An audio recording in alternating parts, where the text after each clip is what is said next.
You are clear for autopilot. Copy that, ground control. This is 447. Over and out.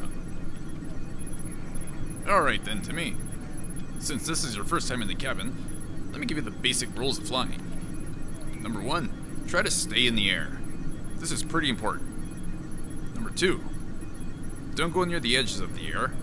You can recognize these areas by the appearance of green trees, tall buildings, the sea, interstellar space.